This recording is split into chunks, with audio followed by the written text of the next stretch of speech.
하나님 말씀은 마태복음 25장 1절로 13절까지 말씀 보시겠습니다. 하나님 말씀은 마태복음 25장 1절로 13절까지의 말씀, 신약성경 제 성경으로는 42페이지입니다. 신약성경 42페이지 마태복음 25장 1절부터 13절까지 말씀 찾으셨으면 제가 봉독하겠습니다. 그때의 천국은 마치 등을 들고 신랑을 맞으러 나간 10처녀와 같다 하리니 그 중에 5은 미련하고 5은 슬기 있는 자라.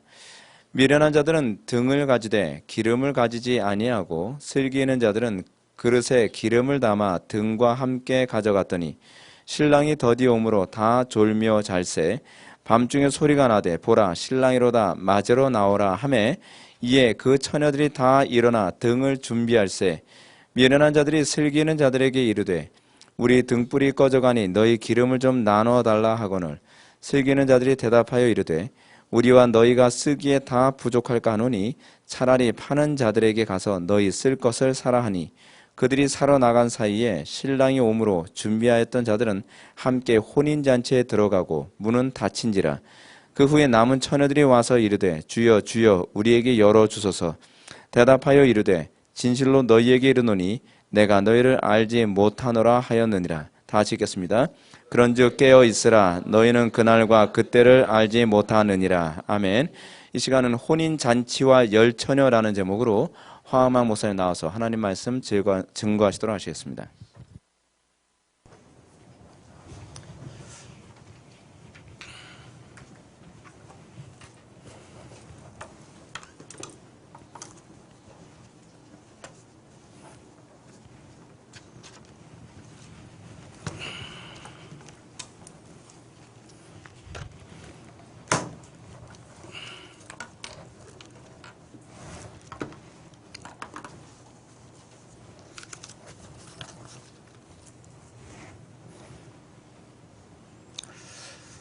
안녕들 하셨습니까?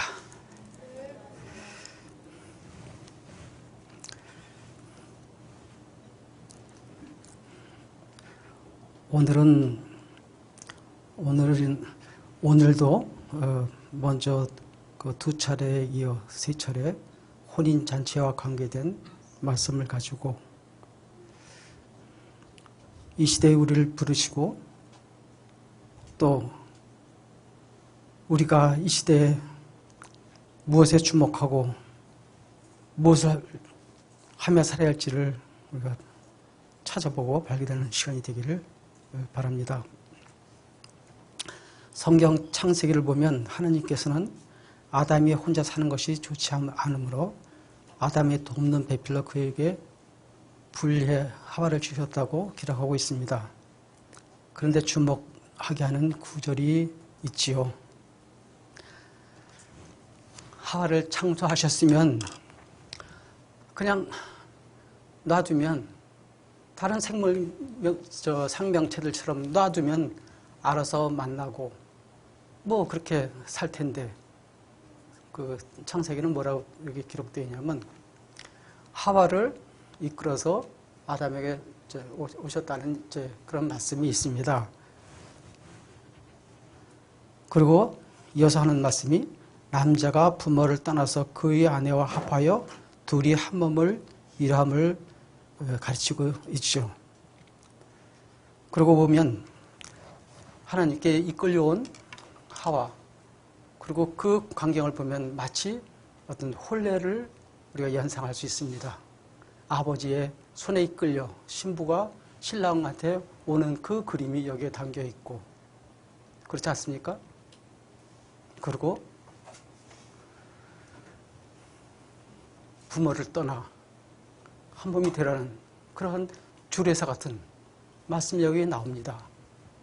그러고 보면은 성경은 창세기서부터 계시록에 이르기까지 혼인잔치, 혼인과 관계된 그런 메시지가 담겨 있습니다. 에덴 동산에서 하나님께서 맺어진 그 가정, 그리고 그것을 하나님께서 기뻐 받으시고 그리고 동산 중앙에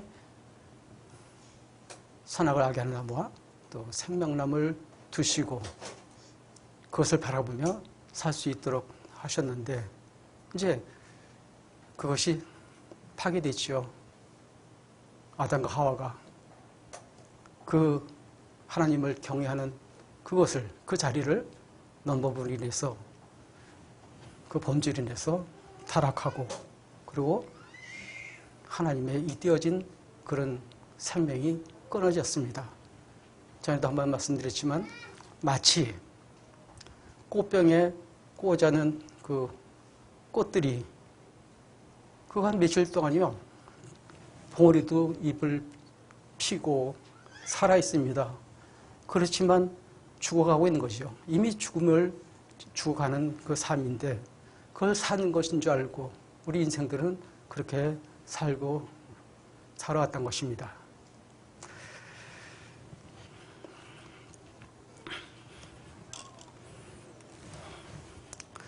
이처럼 성경은 인류의 시작점부터 혼인에 관해서 말하고 있고 신약에서는 예수께서 새 아담으로 우리 가운데 오셨다고 말하고 있습니다. 그런가 하면 성경의 끝을 장식하고 있는 계시록에는 처음 하늘과 땅이 엎어지고 거룩한 성 새 예루살렘이 하나님으로부터 하늘에서 내려오니 그것을 보니 그 준비한 것이 신부가 남편을 단장한 것 같다라고 말합니다. 그러므로 예수께서 새 아담으로 오신 데는 대속적 자기 죽음을 통해 선택된 이들 곧 교회를 신부로 삼고 예수께서 다시 오실 때까지 단장케 하시겠다는 것이죠. 예수께서는 가나의 혼례에서 물이 포도주로 바뀐 이적을 통해 자신이 세상에 오신 목적을 알리셨습니다. 이게 먼저 번에 이렇게 우리가 나눴던 그 말씀입니다. 거기서 가나의 혼인잔치에 그 잔치에 포도주가 떨어졌는데 마리아가 예수께 그걸 떨어졌다고 얘기를 합니다. 예수님께서는 나보고 어쩌라고요. 내 때가 아직 이르지 않았나이다. 내 때를 얘기하셨습니다. 그 내 때를 얘기했음에도 마리아는 들은 척도 않고 하인들에게 예수께서 하시는 대로 그렇게 따르라. 그리고 예수님은 웬일인지 결로스 항아리에다가 물을 붓게 하고 그걸 떠서 주게 했습니다. 그 이제 이적을 요한은 뭐라고 표현하냐면 표적이라고 얘기하고 있습니다. 많은 이적 가운데 표적으로 이렇게 표현된 것이 뭐 있습니다. 그에 표적이라고 해놓고 그럼 무엇은 표적일까요? 마리아 그 말씀 가운데 또 뒤에서 하는 얘기는 예수께서 이를 통해서 영광을 드러내셨다. 그런 얘기를 했습니다. 영광을 드러내셨다. 그러니까는 여러 가지 표적, 이적 그걸 통해서도 하나님께서 영광을 드러내고 하나님께서 봤을 것 같은데 왜 그렇게 이 대목에 관해서만 영광을 드러내셨다. 이렇게 하셨을까를 전에 한번 나눴습니다. 그것은 예수님의 죽음과 관계된 것이고 6월절 어린이로 오신 예수께서 십자가의 고난을 그 죽음을 앞에 두고 6월절 그 저녁에 제자들과 나눌 마지막 잔이죠. 6월절 인류 역사를 마감짓고 새 시대를 여는 그 자리에 나눠야 할 그 잔입니다. 그 포도주를 이제 얘기를 하신 것이죠. 그러니까 이제 이 말씀은 요한복음에만 기록되어 있고 요한이 그것을 정확히 분석한 것이죠. 예수님의 오신 목적이 그거다 이래놓고서 요한복음서를 열어갑니다. 그리고 또 예수님께서는 새 아담으로 우리에게 오셨다고 복음서에는 그렇게 얘기를 하고 있습니다. 새 아담이라면 무엇입니까? 새 신랑 아닙니까? 누구를 위해서, 누구를 만나려고 오셨겠어요? 타락한 하와의 그 후예들, 우리들을 신부로 막기 위해서 자신이 피 흘리고 그렇게 해서 신부로 단장시키셔서 주님께서 오시는 날까지 우리를 그런 성화의 과정을 통해서 교회로 단장하시고 그래서 이 성도들의 연합된 이 교회가 천국의 모형이요, 그림자입니다. 그런 의미에서 그 말씀을 나눴었습니다. 그리고 두 번째로는 예루살렘에 입성하신 다음 날에 성전에서 혼인잔치 비유를 통해 말씀하신 적이 있습니다. 예복을 입지 않은 자들이 왕의 잔치에 있을 수가 없지요. 그래서 쫓겨났다는 얘기. 그래서 청함 받은 자는 많아도 택함 받은 자들은 적다. 이제 이 말씀을 하시면서 천국을 가르쳤습니다. 이것이 두 번째, 지난번에 나눴던 말씀이고요. 그리고 오늘 나눠야 할 말씀은 열 처녀 비유로서 신랑을 맞이하기 위해서는 신랑이 올 시점에 등불이 밝혀져 있어야 한다는 말씀을, 그 말씀을 오늘의 주제가 되겠습니다. 오늘 본문을 보면은 여러분도 잘 아시죠? 혼인잔치. 그러니까 예수님께서 또 이 혼인잔치, 열 처녀를 비유로 들어서 천국을 또 소개하십니다. 그것은 그 유대 민족의 전통적인 그런 관습, 그 혼례 관례 관습을 이제 배경으로 깔고 그렇게 얘기를 하십니다. 그래서 천국은 마치 등을 두고 신랑을 맞으러 나간 열처와 같다 하리니, 이렇게 말씀을 시작하시는데, 그 다섯 처녀, 열 처녀 중에 다섯 처녀는 미련했다, 이제 그런 말씀이에요. 다섯 처녀는 슬기로웠고, 그 얘기는 아니 신랑이 오는데 그때가 무슨 무슨 시계가 있어서 시계 보고 몇 시에 간다 약속하고 오는 게 아니지 않습니까? 그들은 하루의 첫 출발인 저녁서부터 얘기하자면 하루가 시작되지 않습니까? 그 시점에 이 사람들은 결혼을 합니다. 그래서 신랑이 이제 오죠. 그러면 그것이 동네 사람이 몰라도 멀리 떨어져 있는 사람이라면 언제 올지 알 수가 없어서 그냥 마냥 집에 기다릴 수 없으니까 사람들을 내보내서, 들러리를 내보내서 신랑을 맞게 하죠. 그게 예의 아닙니까? 멀리서 오는데. 그런데 몇 시에 올지를 모르니까 잘 수도 있고 잠이 들 수 있는 것이죠. 그들을 잠을 깨우기 위해서는 그 동네 청년들을 또 보내서 막누나 사는 댁에서 이제 망을 보게 하고, 그러다가 늦게 되면 깜빡 졸 수도 있고 잠이 들 수 있는데, 여기는 예수님께서 하신 말씀 가운데는 이들이 다 잠이 들었답니다. 그래서 이 잠이 들었다. 어쩌면 우리 시대가 잠든 시대, 흑암으로 가득한 이 시대에 우리는 살고 있지 않은가. 또한 한편으로 생각하자면 여기에 열 처녀는 그 마을에서 선발된 여인들입니다. 신랑을 맞이하도록 그렇게 이렇게 미리 예비됐던 사람인데, 이들도 졸았다는 얘기는 어쩌면은 세상이 조는 잠이 들었을 때 교회도 잠들 수도 있다, 이제 그런 말씀 같은 생각이 듭니다. 그래서 보면 어쩌면 오늘 이 시대를 얘기하고 있는지도 모르고, 왜냐하면요, 예수님께서 이 말하신 시점은 예루살렘에 입성하시고 한 이틀 정도 지난 그 무렵이에요. 그 예루살렘에 입성하셔가지고 성전을 들러엎으시고 그랬잖아요. 환전상을 다 들러엎고, 그리고 이 성전을 헐라, 내가 3년 안에 질 것이다. 그때가 성전이 46년째 짓고 있는 거예요. 아주 성대하게. 그것을 헐면 내가 3년 안에 짓는다. 성정보덕이죠. 말장난 같고. 이제 이렇게 해서 예루살렘이 자극을 받고 사내들인 공의회 장로들이 풍기하고 이런 아주 살벌한 그런 분위기가 일어난 것이에요.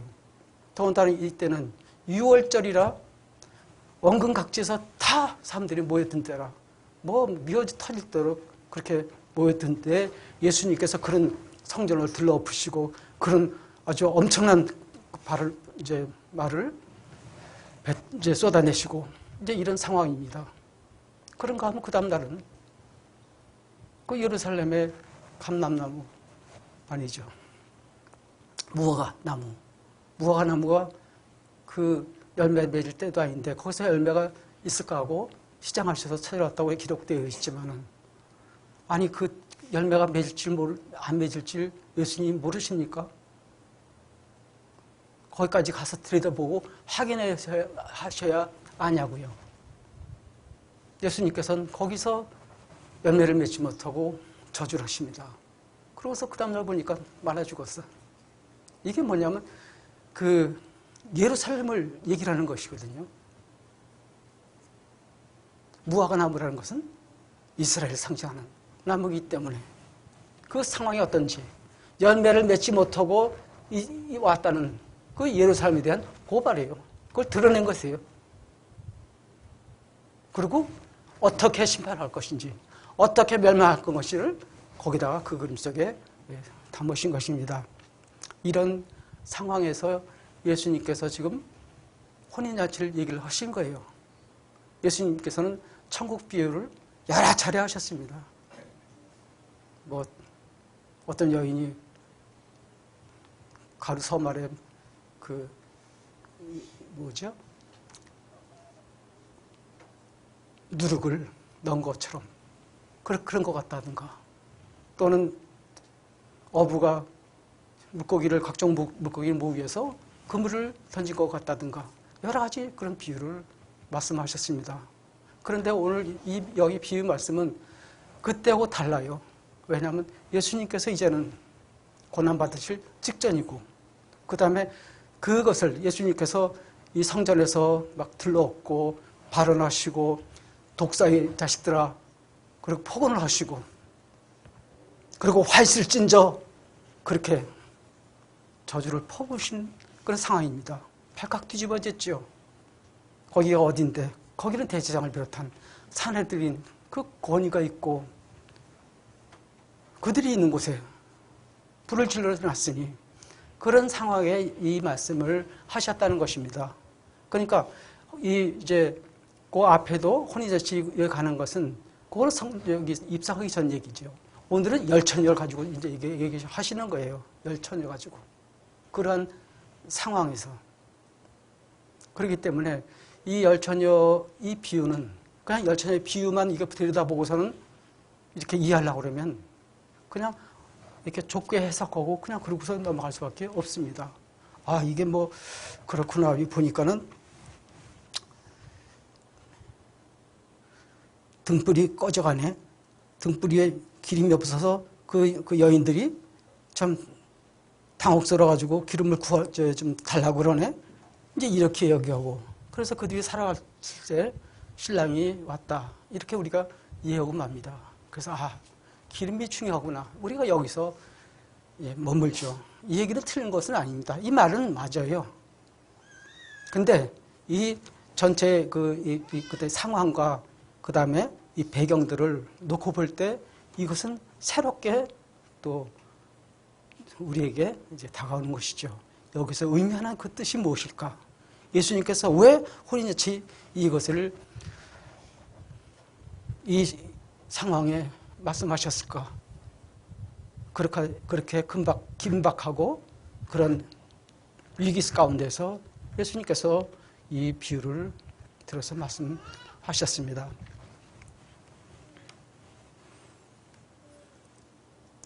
그래서 밤중에 6절에 보니까 밤중에 소리가 나되 보라 신랑이로다 맞으러 나오라 하며 밤중에 예수님께서는 밤중에 오신다는 거죠. 언제 오시냐면 다 잠들었을 적에 미련한 처녀든 슬기로운 처녀든 다 잠에 빠져 있을 적에 그때 오시는데 망려에서 망을 보고 있던 청년들이 예수님이 그 신랑이 멀리서 오는 것을 이제 보고서는 신랑이 온다고 외쳤습니다. 그 소리가 다 깼지요. 깼는데 문제는 기름이 이제 뭐 떨어져가지고 그 시점에는 가물가물해서 이제 떨어져가는 상황이고 그 신랑이 먼 길을 도착할 때까지 이게 불꽃이 살아있을 리가 없죠. 또 그것뿐이 아니라 신랑을 안내해서 혼인잔치까지 불을 밝혀드려야 되거든요. 이제 이런 상황입니다. 그러니까 나눠줄 수가 없죠. 무슨 얘기냐면 이 구원 문제에 관해서는 이건 철저히 개인 문제라는 것이죠. 누가 도와줄 수도 없고 누가 개입할 수도 없고 누가 끼어들 수가 없다는 얘기입니다.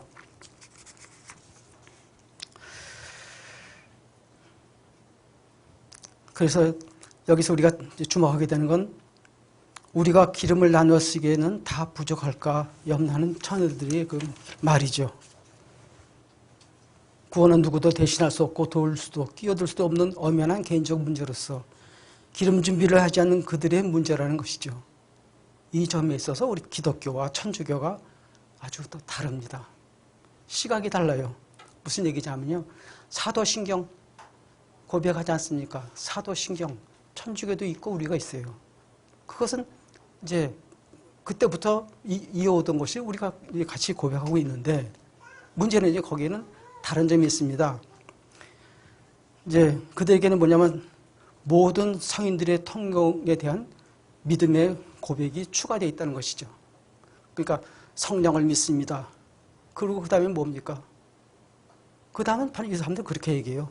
모든 성인들의 통공을 믿습니다. 이러고서 넘어가요. 통공이라는 게 뭡니까? 내게 쌓여진 공덕. 이것을 내가 나눌 수 있다는 거죠. 유통시키고 이렇게 공유할 수 있고 이제 그렇다는 이제 뜻이거든요. 그런 통용이라는 그런 뜻이기 때문에. 그래서 마리아가 그들은 물론 그렇게 얘기를 하죠. 마리아가 승천했다고. 그래서 그 마리아는 지금 우리 시야에 보이지도 않고 그리고 많은 성자들이 죽었지만 그렇게 죽었어도 그들은 자기 쌓은 공적이 자기 구원뿐이 아니라 넘치고 넘치기 때문에 이것을 나눠줄 수 있다는 것이죠. 이것이 통공입니다. 그것이 성자의 통공을 이들은 신앙 고백을 하는 것이죠. 이것이 사도신경을 이제 그들과 다른 점이 바로 이 점입니다. 그런데 오늘 우리 말씀을 봤지만은 우리가 기름을 나누어 쓰기에는 다 부족할까? 염려가 돼서 줄 수가 없다는 것이죠. 그건 그렇죠. 그러니까 이제 그 설교는 다시 자녀가 그렇게 부족하니 부족할지도 모르니 너희가 어디 가서 판사 사람한테 가서 살아 이렇게 얘기를 했다고 하는데 그 시간에 뭐 다 잠들어있는 밤에 어디 가게에서 뭘 사고 그럴 수 있을까요? 저는 여기서 어떤 생각이 드냐면 애초에 집에서 기름을 안 가져온 거예요. 그거 가지러 가야겠지 이제는. 근데 다급하니까 이제 나누지 하니까 집을 갔을런지도 모르죠. 그렇지 않습니까? 그리고 이 기름이라는 게 요즘은 무슨 석유도 아니고 그렇잖아요. 흔히 쓰는 그거예요. 감람유, 올리브 기름입니다. 그거 식용유도 드시고 집에 얼마든지 있어요. 근데 이 다섯 처녀는 왜 등잔만 달랑 가져왔을까요? 그 기름 담는 거. 요거 가지고 어떻게 좀 떼어보려고. 요거 좀 아껴두려고. 이걸 어떻게 잘하면 오시면 이거 그런 것이죠. 다섯 처녀는요. 신랑이 오는데 이거 기름이 떨어지면 이거 얼마나 낭패고 실례입니까? 그럴 수가 없지요. 신랑을 기다려 자기 나가야 되는데 어떻게든지 만나서 혼인잔치집까지 안내를 해야 하는 것은 당연한 겁니다. 너무나. 그러니까 부족할까 봐 그릇에 기름을 담아가지고 왔던 것인데 다섯 처녀는 그거 그냥 무시하고 그것만 달랑 가져온 거예요. 그렇지 않습니까? 이게 뭐 대단한 기름도 아닌데 그걸 아끼겠다고.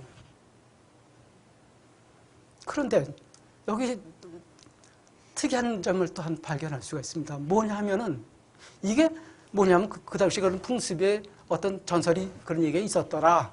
그 얘기가 아니라 예수님께서 이건 하시는 얘기예요. 예수께서 뭐 하시는 말씀이 뭐냐면 하고자 하시는 말씀이 내가 저거 다섯 기름 준비하지 않은 그들 거기 남은 그 기름 다 떨어질 때까지 내가 오지 않고 있다가 그거 다 떨어지면 그때 오겠다. 그 말씀이거든요. 그렇지 않습니까? 그 예수님께서 하신 말씀이에요. 이게 어디 무슨 전해전 내려온 얘기도 아니고 어디 무슨 그들의 어떤 풍습에서 얘기를 비롯됐지만은 그래서 이 열처녀 이 비유 말씀은 이 비유 말씀을 하던 이 시점이 좀 전에도 말씀드렸습니다만 아주 다급한 이 상황입니다. 예루살렘을 홀딱 뒤집어 놓고 이제 하루 이틀 있으면 예수님께서는 십자가에 절 그 시점에 이 얘기를 하신 거예요. 이런 점에서 이것이 얼마나 심각한 문제고 우리가 깊이 이 혼인잔치 10명의 그 처녀의 비유를 깊이 있게 우리가 묵상하고 여기에서 의미를 우리가 찾지 않으면 안 됩니다. 왜냐하면 예루살렘에 몇 명을 예고하셨잖아요. 예수님께서 예루살렘에 올라가실 때 그냥 올라가신 거 아니에요. 예루살렘을 바라보고 우셨어요. 군중들은 호산나 하고 뭐 아주 난리지만 예수님께서는 예루살렘을 보고 우셨어요. 예루살렘아 예루살렘 막 통곡하시면서. 그리고 예루살렘이 멸망할 걸 예고하십니다. 그건 예언이라고 하긴 적합지 않고 예고입니다. 예고. 작정하신 거니까. 그래서 돌 위에 돌 하나도 남지 않을 것이라고 그렇게 말씀을 하십니다. 성경을 좀 볼까요? 23장 37절에 보면 23장 23절 잠깐 볼까요? 화했을 진저 외식하는 서기관들과 바리새인들이요. 그러고서 이제 그렇게 폭설을 하십니다. 25절에도 화했을 진저 외식하는 서기관과 바리새인들이요. 그 말이 계속 이렇게 반복 나오다가 결국에는 33절에 뱀들아 독사의 새끼들아 그렇게 말씀하시고 37절에는 예루살렘아 예루살렘아 선지자들을 죽이고 내게 파송된 자를 돌로 치는 자여 암탉이 그 새끼를 날개 모음같이 내가 네 자를 몰고 한 적이 몇 번이더냐 이제 그렇게 얘기하십니다. 그리고 24절에 들어서서 2절에 보니까 중간에 보면 내가 진실로 진실로 너에게 이르니 돌 하나도 돌 위에 남지 않고 다 무너뜨리라. 그거 무너질 거를 작정하시고 그리고 그걸 내다보시고 비통해서 우셨던 것이죠. 그런 참담한 그런 심정. 그 심정은 결국 예루살렘에 가서 이제 성전을 아주 그 장사하는 걸 다 뒤엎고 이제 그들과 정면 충돌하십니다. 그리고 그들을 훈계하시고 그런 아주 그런 상황이에요. 그리고는 이제 시간이 없어요. 이전에 예수님께서 십자가를 지시기 때문에 이런 상황에서 이 혼인잔치 얘기가 나왔다는 것이죠. 그런 점에서 그런 배경을 염두에 두고 오늘 이 말씀에 우리가 주목을 해야 합니다. 그래서 이 말씀을 보자면 이제 이 말씀의 핵심은 누구나 다 잘 수가 있어도 기름이 있느냐 없느냐 이거거든요. 어두운 시대 교회마저도 잠들기 쉬운 그리고 잠들었던 그 시대에 준비했던 사람들이 있다는 얘기시죠. 근데 여기 보니까는 13절을 보십시오. 그런즉 깨어있으라 너희는 그날과 그때를 알지 못하니라. 깨어있으라고 말씀하십니다. 이들은 몇 명이 다 잤는데 5명을 해도 천국에 저기 혼인잔치에 갔지요. 구원받았지요. 그런데 여기서 얘기하는 깨어있으라는 얘기는 그 의미하고는 또 다릅니다. 이 깨어있으라는 게 뭐냐면 금방 우리가 여기서 발견했던 그 기름을 얘기하는 것이거든요. 어두운 시대에 다 어두울 수도 있어도 기름, 신랑을 맞아서 신랑과 함께 불 밝힐 그 기름이 있느냐. 이제 이 얘기거든요. 그것이 깨어있으라는 의미하고 이제 맞닿아 있다는 것이죠. 그런 점에서 이제 그렇다면은 깨어있으라. 깨어있는다는 게 뭡니까? 어떻게 하는 게 깨어입니까? 기름 준비하면 됩니까? 그럼 기름이 뭡니까? 그러면 이제 우리 흔히 이렇게 생각하죠. 아, 기름은 성령이다. 왜냐하면 성경에서 그렇게 곳곳에서 그렇게 비유적이게 얘기하니까. 이제 이렇게 하면 얘기가 또 여기서 막혀요. 그것이 틀리다는 얘기가 아니라 오늘 우리가 이 본문을 읽은 이 상황이 어떤 상황인가 보자면은 다른 시각에서 이거를 볼 수밖에 없다는 것이죠.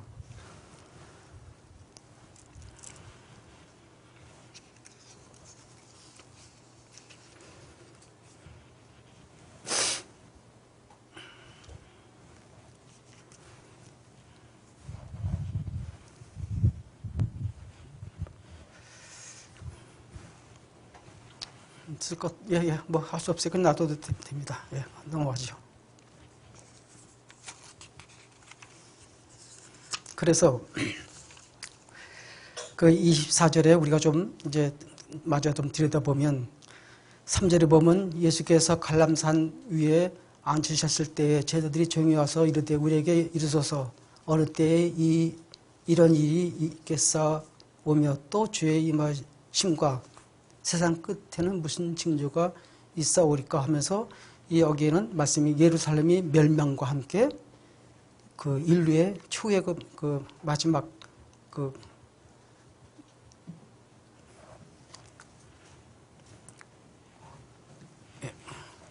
종말의 때를 이렇게 번갈아 가면서 말씀하십니다. 예루살렘의 멸망이라는 건 다시 말해서 예루살렘의 멸망 가운데 인류의 멸망을 거기다 다 포함해서 이렇게 말씀하세요. 예루살렘의 멸망이라는 것은 인류의 멸망의 그림자입니다. 예표이고요. 그래서 여기서 번복해서 교차적으로 여기서 이제 표현하고 있습니다.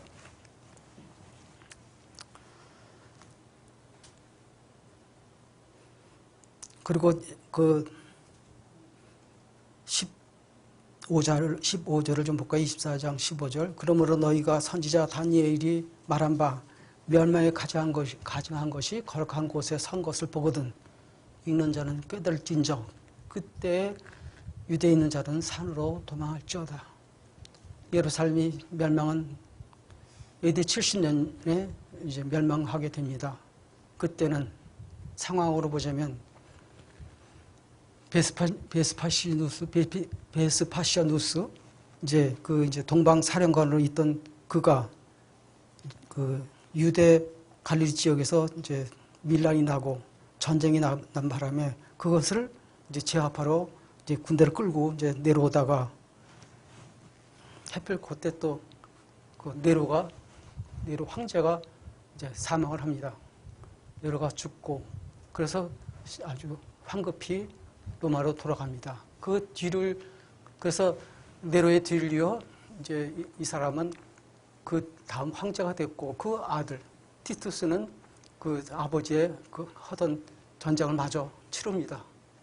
그래서 그 AD 69년에 이제 사령관으로 이제 그 군사를 끌고 이제 예루살렘까지 내려오지요. 밀란을 일으켰던 그 사람들은 다 예루살렘으로 숨어들었고 그리고 곳곳에 전쟁의 소문을 우려내서 피난 왔던 사람들이 모여들었고 그때 또 6월절이라 전국 각지 그리고 해외에 나가 있던 강제로 이주돼서 딴 지역에 살던 딴 나라에 살던 유대인들도 6월절이니까요. 명절이라 다 모였던 때입니다. 그때 거기에 포위가 돼서 그들은 거기서 모두 죽지요. 100만 명, 110만 명이라는 숫자가 그렇게 살해를 당하고 애를 가진 애들은 배가 갈라지고 어린아이들은 바위에 아이를 내치는 그런 참사가 벌어지고 거기서 살아남았던 9만 내지 10만 그 사람들의 절반은 노예로 가고 또 절반은 콜로세움을 이제 건설하는데 노역으로 끌려갔던 이제 그렇게 해서 이제 그 예루살렘이 완전히 이제 멸망했습니다. 그것을 내다보시는 예수님께서 그 피통이 어땠을까요? 그리고 함께 예수님께서는 부활하시고 그리고 오순절에 성령이 오십니다. 성부께서 보내시고 성자가 보내신 곧 그리스도 영, 하나님 영으로서 이제 오순절에 이제 임하십니다. 그것이 교회 시작의 처음 아니겠습니까? 교회 탄생 아니겠습니까? 다시 말해서 예수님께서 예루살렘을 저주하시고 예루살렘의 멸망을 예고하시고, 그리고 예수님께서 십자가의 자기 죽음을 얘기하셨잖아요. 내가 성전을 헐라, 내가 3일 만에 세울 것이다. 예수님께서 성전을 오셨습니다. 자기의 죽음과 함께 예루살렘을 끌어안고 성전 시대는 끝났습니다. 이것은 구약 시대를 이어오면서 그들이 예수님을 자기 민족 가운데 가다 놓고 무슨 수호신 양, 유대 이스라엘의 무슨 수호신 양 가다 놓고 제사장 나로서의 그것은 외면하고 자기들만이 율법을 받아서 그렇게 율법적인 진짜 거룩한 삶을 산다고 자만했던 사람이에요. 그래서 이방은 다 개처럼 여기고 그랬던 사람들이거든요. 그들이 사명을 감당하지 못하고 그럴 때마다 선제자를 보냈지만 불로 쳐 죽이고 그렇게 했었죠. 이젠 예수님께서 자기 비유의 말씀대로 아들로 쏘으신 거예요. 근데 아들마저 이제 죽이려고 한다고 예수님께서 그 비유 말씀을 하시면서 그때마다 이들은 이제 거기에 대해서 마음이 더 강팍해지고 그런 현상이 생겨서 결국은 예수님과의 충돌이라는 것은 예수님을 십자가에 못 박는 그런 결과를 낳았습니다. 자, 좀 더 들여다보도록 하겠습니다. 24장 40절 좀 볼까요? 그때에 두 사람이 밭에 있음에 한 사람은 데려가고 한 사람은 버려둠을 당할 것이요. 두 여자가 맷돌질을 하고 있음에 한 사람은 데려가고 한 사람은 버려둠을 당할 것이라. 그러므로 깨어있으라. 여기도 깨어있으라는 말이 나옵니다. 이것이 우리가 본문 아까 읽었던 25장 바로 앞에 있는 부분이거든요. 이게 뭔 얘기하냐면 이제 말세 때 얘기죠. 그때 누군가는 불려가고 누군가는 버리던 채로 그들이 있다. 이제 이 말씀을 좀 더 이렇게 부연해서 하신 것이 열처녀 비유의 말씀인 것이죠. 그 중에 기름 준비하는 사람들은 결국 천국 문이 닫히고 버림을 받았다 그거예요. 그래서 둘 중에 하나는 남아있고 둘 중에 하나는 불려가고 이런 현상이 있을 것이라고 세상 끝날을 얘기합니다. 세상 끝날을. 그러니까 예루살렘의 멸망과 함께 세상 끝날을 이어서 함께 얘기를 하시는 거예요. 그러니까 예루살렘의 멸망은 인류 멸망의 하나의 그림자요 예표를 우리가 보게 되는 것이죠. 그래서 깨어있으라. 깨어있으라. 근데 이게 깨어있으라는 말이 참 막연하단 말이에요. 아까 보니까 열처녀 다 졸았다고 그랬죠? 잠들었다고 그랬죠? 그러면 그건 아닌가 봐. 깨어있다는 거 보면 아까도 얘기했지만 기름하고 관계 있다 이렇게 말씀드렸어요. 기름 준비했냐 안 했냐 이제 그 문제니까. 그걸로 인해서 혼인잔치에 갔냐 안 갔냐 구원 받았냐 안 받냐 이것이 확정된다는 얘기거든요. 그럼 깨어있으라는 얘기는 기름 등잔의 기름 준비 이것입니다. 그렇게 얘기해도 참 막연해요. 이게 뭔 의미인지. 그래서 좀 더 말씀을 보도록 하겠습니다. 열처녀 비유의 말씀에 이어서 나온 말씀이 달란트 비유가 바로 뒤에 나오고 있어요. 여기 보자면 달란트를 맡겼다는 거예요. 누구한테는 뭐 5달란트, 누구한테는 1달란트, 누구한테는 이렇게 맡겼는데 이들이 그 반응이 다 달랐죠. 장사를 좀 남기고 그랬는데 한 사람은 이걸 어디다가 숨겨놨다가 이제 주인이니까 그대로 드러낸 거예요. 이 말씀이 왜 여기 와서 이어붙어서 따라올까? 그렇지 않습니까? 다시 말해서 달란트 주인이 누구입니까? 주인이 있다는 것이죠. 주인이 맡긴 거예요. 맡겨놓고 간 거예요. 다시 말해서 우리의 삶은 주님의 것이라는 것이죠. 우리의 재산도 우리의 자식도 우리의 기업도, 우리의 모든 것이 주님이 것이라는 것입니다. 그것을 우리에게 맡기신 것이죠. 누구에게는 좀 적게 이제 받았고 누군가는 좀 많이 받았다는 차이가 다를 뿐.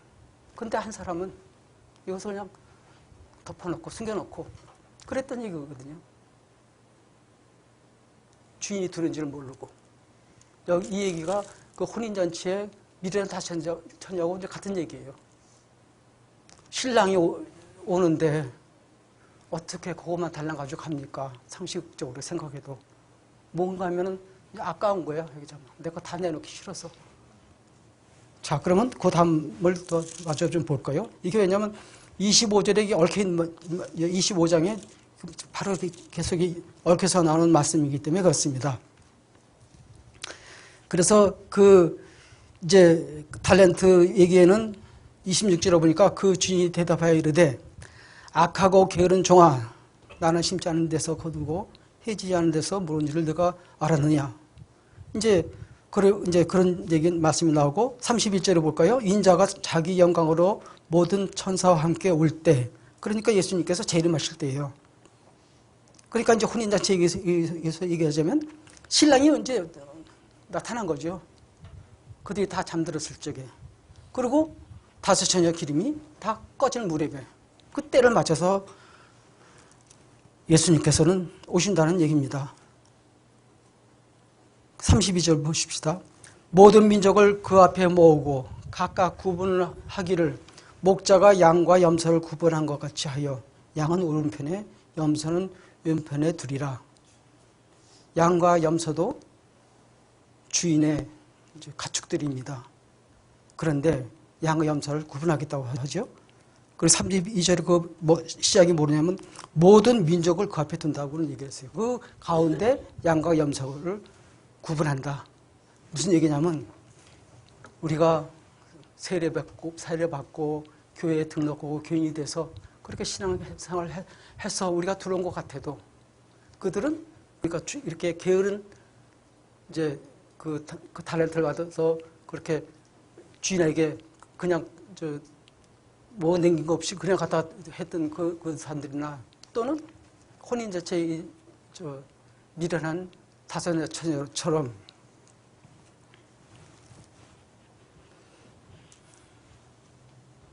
그들처럼 그들은 모든 만민 중에 거기에 대열에 넣겠다는 것이죠.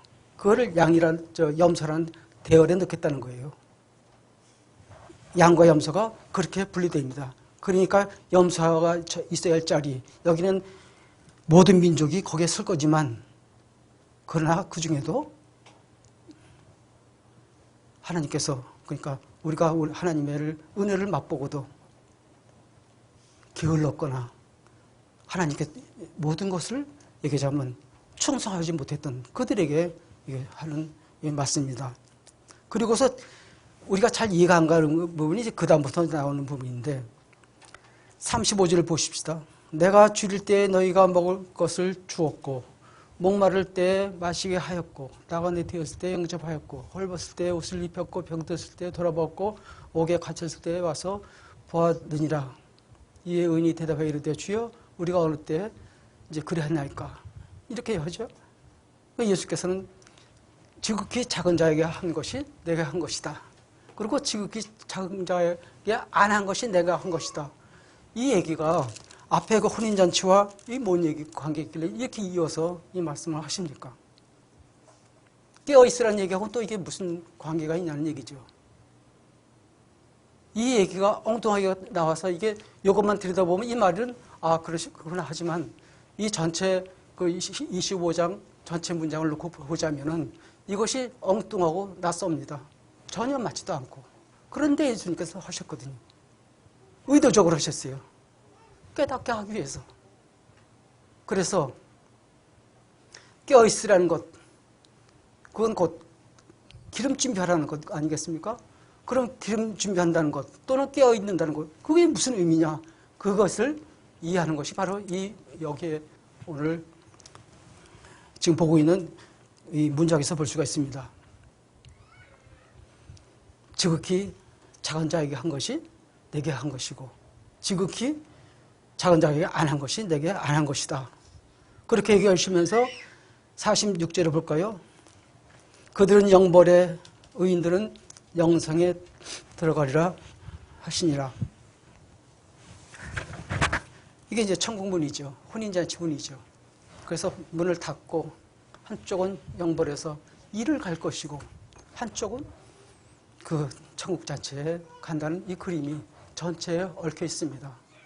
자, 그러면 이것이 어떤 때에 이런 것이 드러나는지 우리가 좀 살펴볼 때가 한 군데 있습니다. 사도행전을 좀 보실까요? 사도행전을 넘어가서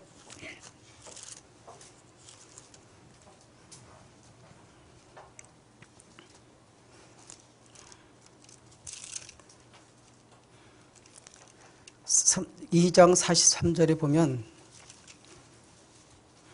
사람마다 두려워하는데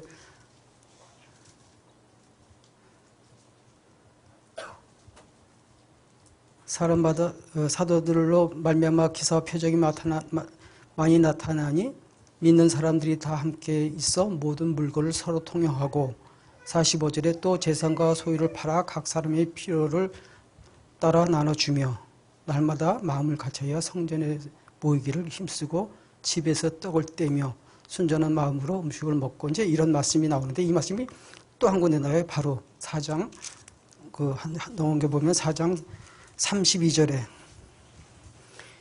믿는 무리가 마음과 한 뜻이 되어 모든 물건을 서로 통용하고 자기 재물을 조금이라도 자기 것이라 하는 이가 하나도 없더라. 이제 그리고서는 사도들이 큰 권능으로 주 예수의 부활을 증언하니 무리가 큰 은혜를 받아 그 중에 가난한 사람이 없으니 이게 그 초대교회의 모습이죠. 오순절 선생님께서 강림하시고 이것은 이제 초대교회 교회의 시작점에 이렇게 좀 극명하게 교회의 모습을 그려준 것입니다. 그 모습을 이것을 그때뿐이니까 뭐 그냥 그러나 보다 이렇게 갈 수가 없어요. 우리는 종말에는 그 시간 속에 살고 있기 때문에 그 시점이나 오늘의 시점이나 같습니다. 이것은 한 모델을 보여주신 것이죠. 온전한 것.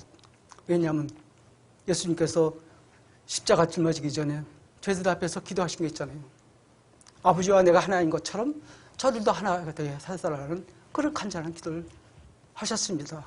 그리고 그들이 하나 된 것을 보고 세상이 하나님께 영광을 돌릴 것이다. 이런 얘기를 했어요. 그렇다면 교회라는 것은 여기서 아까 이 비에 들었듯이 그 지혜로운 다수처냐 뭐 이런 얘기죠. 교회라는 것은 내가 온전한 주님의 은혜로 인해서 우리가 구원받고 하나님의 백성이 되었다는 것입니다. 우리가 하나님께 드리는 것이 주일날 예배 드리고 11조 드리고 때에 따라 절기 헌금 드리고 이것으로 우리가 충분한가요? 우리가 여기서 젖어 있지 않는가 우리는 살펴봐야 됩니다. 출애굽 사건 때 하나님께서 이스라엘 장자들과 그 애굽의 그 장자들과 첫 태생을 다 죽이시겠다고 그랬습니다. 그러면 애굽에 살고 있는 고산 땅에 살고 있던 이 사람들, 이스라엘 사람들은 그러면 장자가 안 죽나요? 첫 태생이 안 죽나요? 다 죽죠. 그래서 그들에게 양을 잡아서 그 피로 무설주에 바르고 그 고기를 먹으라는 얘기를 하십니다. 그것을 보고 넘어가시겠다는 거예요.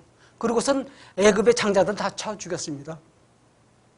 모든 그 가축들의 첫 태생도 다 죽었고 마땅히 거기에 함께 죽어야 했을 장자들은 살려두셨거든요. 그래놓고서 뭐라고 하십니까? 하나님께서 그 장자들은 내 것이다. 너희들이 모든 첫 것은 내 것이다. 그 얘기를 해요. 뭐냐면 첫 것이라는 건 그들의 미래거든요. 그들의 전부고 장자는 자기 가문의 전부고 모든 꿈인데 애굽에서 쳤지만 너희들은 내가 안 쳤다. 그러니 내 거다. 할 말이 없죠. 그것은 뭐냐면 거기에는 양의 피가 있었습니다. 예수님의 보혈이 있습니다. 예수님께서 보혈을 흘리시고 우리를 전부 사셨던 거예요. 우리를.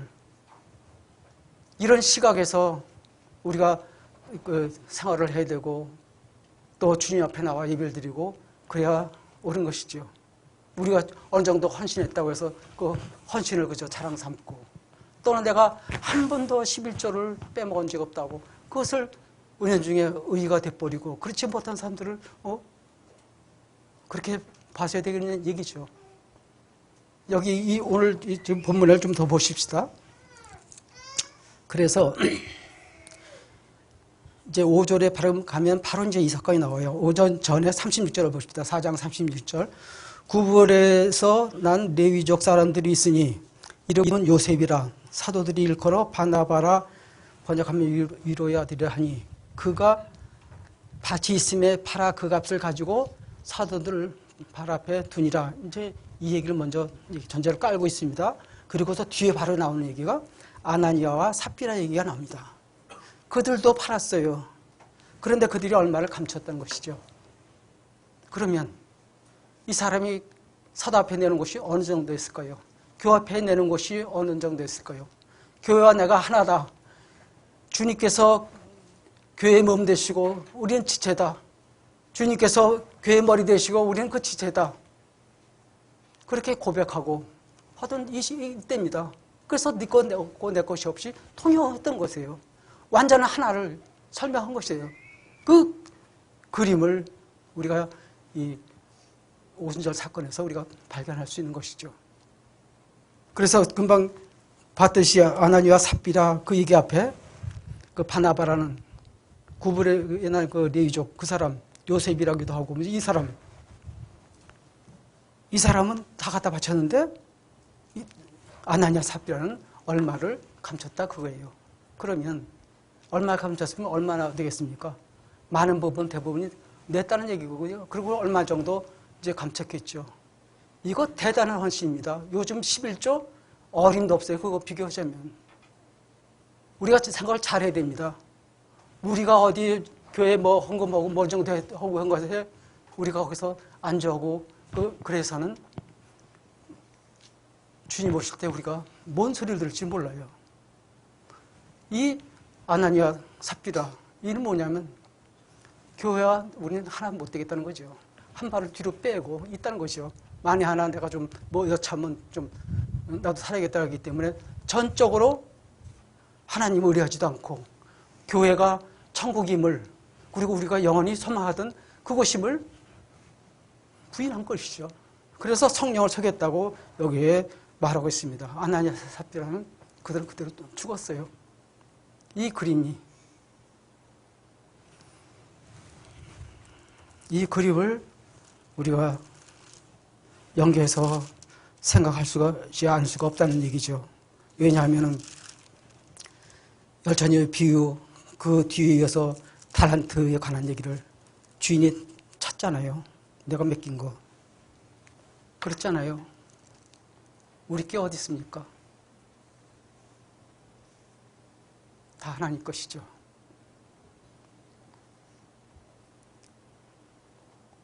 우리 조선 땅에 평양에 들어왔던 토마스 선교사는 그 사람은 20 몇 살이죠? 그때 그 박충건한테 목이 잘려서 죽었습니다. 그 사람이 자기 가진 것에 11조를 드린 겁니까? 하나님께서 이 마지막 시대에 내 것을 가리고 그것을 기뻐하지 않는다는 얘기죠. 교회 안에 부한 자가 있고 가난한 자가 그대로 있고 교회가 부유한 교회가 있고 참 어려워서 힘든 그런 농어촌 교회도 있고 그러면서도 이 말씀을 잘못 오해하고서는 지극히 적은 자에게 충성한 것이 내가 한 것이다. 이것을 그저 어디 교회 밖에 그런데 봉사하고 뭐 밥 퍼주고 뭐 해주고 이제 거기에 하는 발급지 않는가 그런 얘기입니다.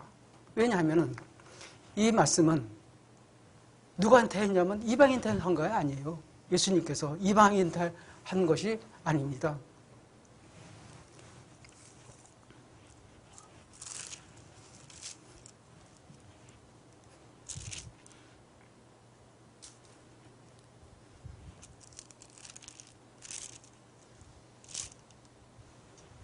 그래서 그들은 영벌의 의인은 영생에 들을 것이다. 내 형제에게 한 것, 지극히 작은 자에게 하나에게 한 것이 내게 한 것이니라. 이 얘기를 예수님께서 내 형제라고 얘기하십니다. 유대 백성들에게 얘기했다는 것이죠. 유대 공동체, 이들이 얘기하는 그 광야교회라고 그렇게 또 말씀 있지 않습니까?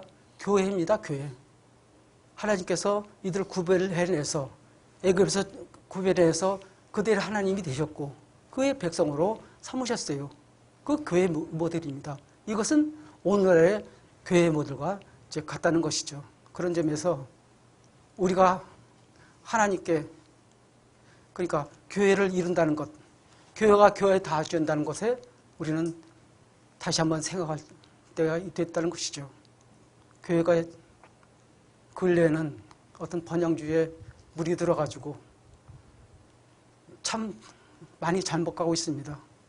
내게 이웃에, 그러니까 내 같은 성도 안에, 내 교회 안에 어려운 이슈 있는지, 누가 고난을 당하고 있는지, 그런데 관심이 멀어지고 그저 나와 하나님과의 이것만 잘하면 되고 때에 따라서 그냥 헌금 잘하고 예배 출석 잘하고 여기에 머문다면 주님께서 오실 적에 기름 준비하냐고 우리를 찾으실 겁니다. 그래서 깨어있으라는 것은 그거예요. 이 사도행전에서 일어났던 이 사건이 우리에게 그것을 말해주고 있고 우리에게 경고해주고 있는 것입니다. 저 기도하시겠습니다. 고마우신 하나님, 주님의 그 크신 은혜를 생각할 때 저희들이 만입이 있다 한들 어찌다 찬양을 하며 하늘을 두루마리 삼는다 해도 그것에 어찌다 저희들이 하나님의 영광을 노래하고 감사를 기록할 수 있겠나이까. 그러나 주님께서는 저희들을 예수님의 그 보혈로 인하여 저희들을 사시고 하나님의 백성으로 삼으시고 천국을 저희들에게 유업으로 주셨나이다. 하나님께서 아브라함에게 말씀하시길 내가 너에게 상급이라고 하신 것처럼 하나님께서 모든 것을 하나님 자신을 저희에게 주었는데 하나님의 저희들이 어찌 부족한 자처럼 그렇게 살 수가 있나이까. 하나님 그 거룩하신 이름 구원하신 그 하나님의 그 성호만으로도 저희들이 이루가 되고 하나님 그 이름만으로 저희들이 감사하고 만족하는 그런 삶을 살기로 합니다. 주님의 오늘 말씀을 통해서 하나님께서 저희들을 얼마나 사랑하시고 그리고 이 세상 끝날까지 성령께서 저희들을 인도하셔서 이 땅에서는 비록 싼 것 없이 나그네로 살지만은 영원한 하늘나라를 저희들이 소유한 백성으로 오늘도 부르시고 저희들을 단장한 신부처럼 그렇게 성화가정으로 이끄시나이다. 아버지 하나님이여 저희가 세상에 속지 않게 하여 주옵소서. 세상은 너무나 현란하고 너무나 사람의 넋을 빼고자 합니다. 하나님이여 저희들은 생명의 빛으로 오신 주님의 용사여 빛의 아들이여 저희들에게는 어둠에 있을 수가 없사오니 이 어두운 세상을 향하여 빛을 비치게 하시고 그 빛이 생명의 빛이 되어서 하나님께서 기뻐하시는 백성들이 주님께 돌아오는 역사가 일어나도록 이 교회를 축복해 주시고 저희들을 인도하여 주시옵소서. 모든 말씀을 예수님으로 기도드렸사옵나이다. 아멘.